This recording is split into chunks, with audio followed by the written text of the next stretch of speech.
Bungie, with the aid of Marvel Comics, has just released the Halo graphic novel, a collection of 4 stories and a gallery of artwork all inspired by the Halo universe. Determined not to produce the usual shameless, low-quality video game to comic book crossover, Bungie oversaw the entire project and ended up turning out a fantastic book of art.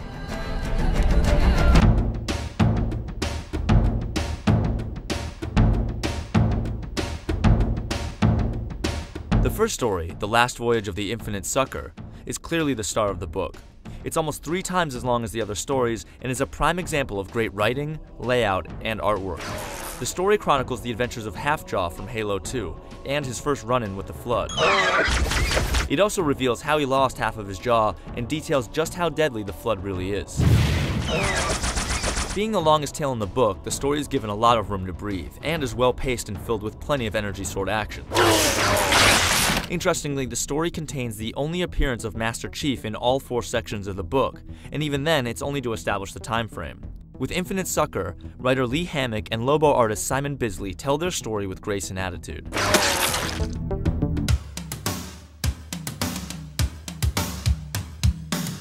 The second tale, Armor Testing, packs the weakest punch but showcases an interesting aspect of the Halo universe. As the title suggests, this short story follows the testing routine for the Spartan armor. It's a simple story told in a simple way with a simple art style. It does contain some adequate Spartan action, but nothing really stands out until the last page, which provides a deeper look into the Spartan mythos. For the third story, Bungie brought in Japanese manga artist Tsutomu Nihei. Breaking Quarantine expands on Sergeant Johnson's escape from the Flood. The story contains no dialogue whatsoever and instead provides the most visceral and visually stimulating artwork of the entire book. Nihei's art style really lends itself to bringing the Flood to life like never before. The only downside of the story is that it's too brief, but its art is truly worth a second and even a third read.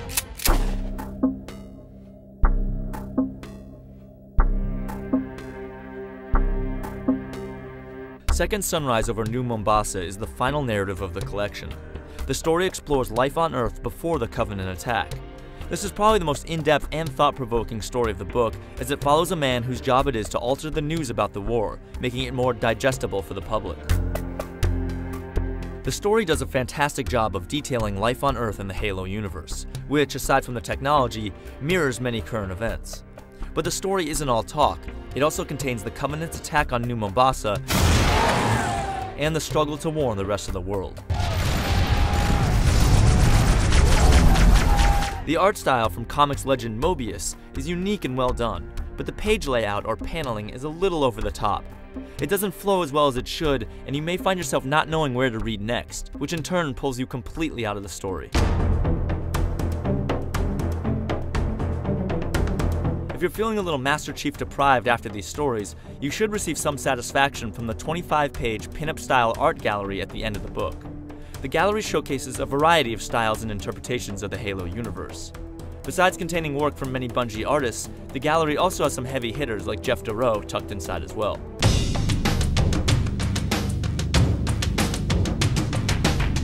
In the end, Bungie went above and beyond with this hardcover collection of Halo-inspired stories and art. They also took quite a risk by not focusing on Master Chief, and should be applauded for trying to expand the universe rather than showcasing their icon. In many ways, this book may get you more excited for Halo 3 than the E3 teaser trailer ever could. If you have little to no knowledge of Halo 1 and 2, this book will offer very little by way of recapping the events of the games. But in the hands of any Halo fan, the Halo graphic novel adds to the mythos, making it a must-buy that will spark your imagination and leave you begging for Halo 3.